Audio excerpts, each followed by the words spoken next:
जल पियत मुदित मन भयऊ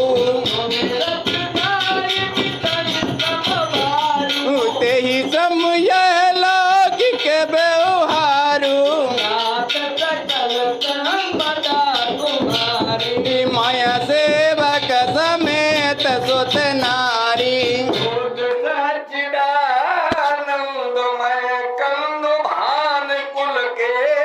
चरित करत नर अनु